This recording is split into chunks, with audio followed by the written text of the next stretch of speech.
Hi guys, Steve here from Fly Fishing Time. I just thought I'd just run through the FlySlayer reel that we have and how to change it over from a left-hand retrieve to a right-hand retrieve. Only because a lot of people are asking how you do it and is it simple to do. Well, it is simple. I'll show you now. It is very simple. So this reel is actually set up as a left-hand retrieve. So if you have a look at it, I've got the retrieve that way and the drag is set to pull out from the bottom of the reel. So that's a left-hand retrieve.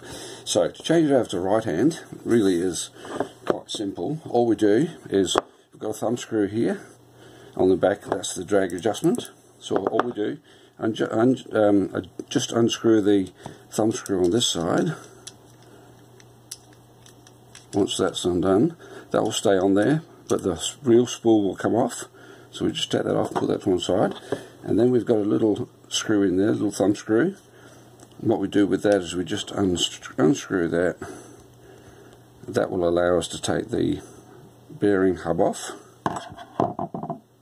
Just take the screw out carefully, not to lose that. And then we just pull that's the outer bearing hub, so we take that off. The bearings are there. So all we do is we've got a little bush on top here that we grab hold of that bearing, we just pull that bearing straight off, and then all we have to do is just turn it over. That's all we do to change it to the other way. So we put that back on again, and now this will become a right hand retrieve. And then put that back on. It doesn't need any grease. It's got a little bit of grease on there, but that's all you need.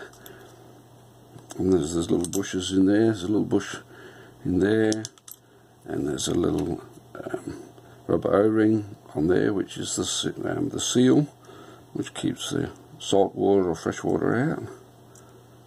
So I just put that on with my big fingers, which always makes it a bit tricky. Once you get it started, it's easy enough. There we go. And just nip it up. And for all you big gorillas out there, just remember, nip it up. Don't put 1,000 foot-pounds pressure on this. It's not required. We just nip that up. Make sure it's still rotating freely. Pop the spool back on. Tighten up the thumb screw again. Not too tight. Just nip it up. Like that. Beautiful. Now, it was before a left-hand retrieve, which meant it was going that way. Now you feel the drag's on that way, so it's actually now a right-hand retrieve. So that's winding the line on, and then the drag is actually working that way, which is taking the line out for the fish. So that's now a right-hand retrieve. So it's really that simple. And then when you're finished fishing, always back the drag all the way off.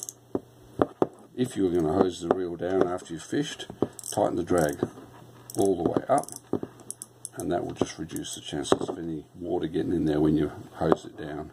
Try not to submerge the reels in water. It is waterproof, but still not recommended that you submerge them in water, especially for too long. So, but they are waterproof. So we just back the drag all the way back off again. That's it, and it's beautiful and smooth. Very, very, very good quality reel.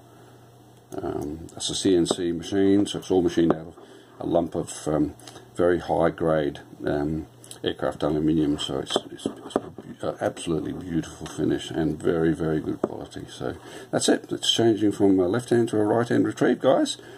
Thanks for watching, and if you did find that was reasonably informative, just share it on, because I'm sure there's plenty of fly fishers out there that are not sure how to change from a left hand to a right hand retrieve, or vice versa, and it really is simple. So thanks guys, and we'll talk to you soon. Bye.